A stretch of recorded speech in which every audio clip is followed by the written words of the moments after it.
आप लोगों में से किसी को मेरी जगह पर बना दिया जाए तो क्या क्या करोगे? एक्चुअली में अगर आप मेरे को अपनी जगह लगाए तो फिर मैं ग्राउंड लेवल पे इंफ्रास्ट्रक्चर इंप्रूव करूंगी। क्या फैसला लोगी सबसे पहले? सर ये जो बेसिकली रास्ते में हर जगह छोटी छोटी गलियों में 10 में से 7 जगह पाथ होल्स वगैरह होते हैं, वहाँ पे बहुत रोज एक्सीडेंट होते हैं, तो वो सब मैं इंप्रूव करूंगी। आपकी पोजीशन में रख दिया गया तो मैं वुमेन एम्पावरमेंट में काफ़ी काम करूँगा, एज वेल एज स्पोर्ट्स में काफ़ी ज़्यादा जैसे स्कूल्स में होता है तो जो स्टूडेंट्स काफ़ी ज़्यादा स्पोर्ट्स खेलते हैं या फिर स्पोर्ट्स में बहुत ज़्यादा डिवोटेड होते हैं तो उनके लिए मैं काफ़ी ज़्यादा अपॉर्चुनिटीज़ क्रिएट करूँगा ताकि वो अपने फील्ड में एक्सेल कर पाएँ। उत्तराखंड में हमारा काफ़ी चीज़ें फेमस है, जैसे खाना हो गया, क्रॉप्स हो गया, कपड़े हो गए, पर हम इसे वर्ल्ड वाइड हम इसे एक्सपैंड नहीं कर पा रहे हैं। तो ये चीज़ हो सकता है लैक ऑफ एंटरप्रेन्योरशिप की वजह से या बिजनेस की वजह से। तो मैं इस चीज़ में वो इसे इम्प्रूव करता, जैसे बिजनेस नॉलेज बढ़ाता लोगों में, या इस टाइप से कि ये हर किसी में वो मतलब हम स्प्रेड कर सके अपना culture and all things. Thank you sir. आपकी जगह होती है एक दिन के लिए तो मैं शायद सस्टेनेबल डेवलपमेंट पर ज़्यादा ध्यान देती कि डेवलपमेंट के साथ साथ हमारा इकोलॉजिकल बैलेंस भी खराब ना हो।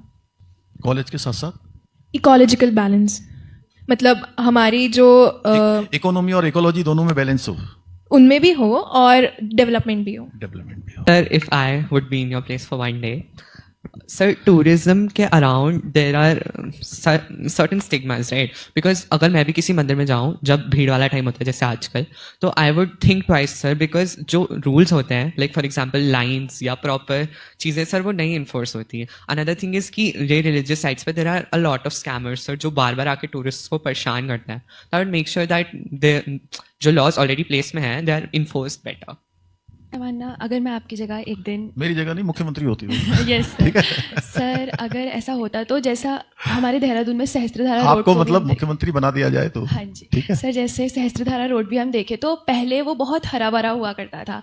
आज रोड जब एक्सपैंड हुई तो जब मैं वहाँ जाती हूँ तो देखता है मतलब बिल्कुल पेड़ रहे ही नहीं है वहाँ पे। तो सर मेरा मानना ये है कि हम डेवलपमेंट करें लेकिन उस जगह की सुंदरता और हरियाली वैसी रहने दिया करे तो ज़्यादा अच्छा होगा। कि टूरिज्म पे ज़्यादा फोकस करना चाहूँगी क्योंकि मैं 2 साल पहले आई हूँ देहरादून में और मैं दिल्ली से हूँ। तो सर वहाँ पे ना मेट्रो सिस्टम है, तो अगर मैं सीएम होती तो मैं मेट्रो यहाँ पे लेके आती देहरादून में। क्यों सर? क्योंकि यहाँ पे बहुत बच्चे हैं जो अभी जा रहे हैं कोचिंग वगैरह का जा रहे हैं और उनको बहुत ही ऑटो के लिए और बाकी सारी कन्वीनियंस के लिए बहुत पैसे लगते हैं। तो मेट्रो अगर आ जाएगी तो बेटर रहेगा। ऊपर से वीकेंड्स पे राजपुर रोड या मसूरी जब हम देखते हैं तो बहुत सारा भीड़ होता है, ठीक है, रोड ब्लॉक हो जाती है एकदम। तो अगर मेट्रो आएगी तो वो प्रॉब्लम सॉल्व हो जाएगी। हमारे देहरादून में इतने सारे टेम्पल्स हैं, हम देहरादून में कोई भी आता है टूरिज़्म के नाम पे सब लोग आते हैं, तो सब लोग हरियाली के लिए आते हैं, सब लोग यहाँ की सुंदरता के लिए आते हैं। स्पेशली जितने भी टूरिस्ट हैं दिल्ली से, हरियाणा से, पंजाब से, सब लोग टूरिज़्म के लिए आते हैं। बट जब आ रहे हैं नई नई चीज़ें अगर बन भी रही हैं तो हमारे उत्तराखंड की हरियाली को बहुत उसमें हैम्पर किया जा रहा है। और रही बात अगर हम देखें कावड़ियों की वजह से इस साल कावड़ियों की अलग से रोड बनाई गई है, काम किया जा रहा है। बट ऑल्सो देहरादून के अंदर इतने केसेस अभी भी चल रहे हैं, रैंडमली कोई भी आ रहा है तो बिल्कुल बहुत अनऑर्गेनाइज्ड है। तो अगर मैं सीएम होती तो मैं दोनों चीज़ों पे काफ़ी इस पर देखती। कावड़ियों को अलग एज एन मैं हरिद्वार बाईपास रोड पे रहती हूँ, मेरे घर के सामने से I live in a society, तो मेरे घर के सामने से इतने कावड़िए रोज़ जाते हैं वो शिव के नाम पे। बिल्कुल मतलब मेरे घर के बिल्कुल सामने डोर पे एज एन सोसाइटी के गेट पे एक इतना एक्सीडेंट हुआ है जो एक फीमेल अपने इतने 3 महीने के बच्चे को लेके अपनी बाइक पे थी, कावड़ियों के साथ गाड़ी में जा रहे थे, उनका एक्सीडेंट हो गया था।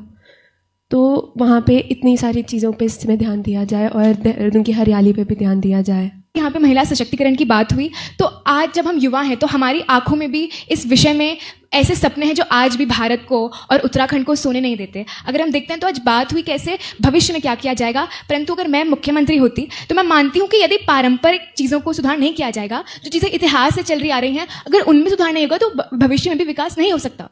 अगर हम देखें सर तो रेवेन्यू पुलिस जो सिस्टम है वो आज उत्तराखंड में चलता है, आज भी चलता है। वो बहुत पारंपरिक एक सिस्टम है जो कि इतिहास से चलता आ रहा है, परंतु आज उसकी प्रासंगिकता पर मैं थोड़ा अमल करती, मैं देखती कि वो कितना प्रासंगिक है या नहीं। हम देखते हैं कि अंकिता भंडारी केस में वहाँ पे जो घटनास्थल था वहाँ पे रेवेन्यू पुलिस थी। तो सर मैं इस पर अमल करना चाहती क्योंकि जब तक पारंपरिक चीज़ें जो इतिहास से चल रही हैं अगर उन पर अमल नहीं होगा, अब वर्तमान समय में उनकी प्रासंगिकता पर अमल नहीं होगा तब तक सर भविष्य का विकास भी नहीं हो सकता। सर मुख्यमंत्री होता तो मैं सबसे पहले वीआईपी कल्चर को बैन लगाता सर उत्तराखंड में। सर एमएलए एमपी को 5 मिनट लेट ना हो जाए, उसकी वजह से किसी की अगर डेथ हो जाए एम्बुलेंस में, वो ज़्यादा बुरा है सर। तो मैं इसलिए वीआईपी कल्चर पर पहले बैन लगाता। Rishikesh and I come to Dehradun for school every day. तो रास्ते में एक जगह आती है 7 मोड़। आज मैंने देखा सर कि उस रास्ते को चौड़ा करने के लिए 100 या 200 पेड़ काट दिए गए। और सर अगर वही 7 मोड़ जिससे मैं हर रोज जाता हूँ सर, अगर वहां पे भी अब हरियाली नहीं बचेगी, तो अगर मैं चीफ मिनिस्टर होता फॉर 2 days, एक बार तो I use my first day, so on the second day sir I would just stop these trees sir, because 7 मोड़ एक इतना सुंदर रास्ता है। I go there every day right. तो देखना कि इतने सारे पेड़ वहां पे कटे हुए हैं, it is just not easy for me to witness it every day. More and more trees getting cut down just so I can reach my school 20 minutes earlier. Sir मैं उससे अच्छा आधे घंटे पहले उठ के और लेट स्कूल पहुंच जाऊंगा instead of all these trees cutting.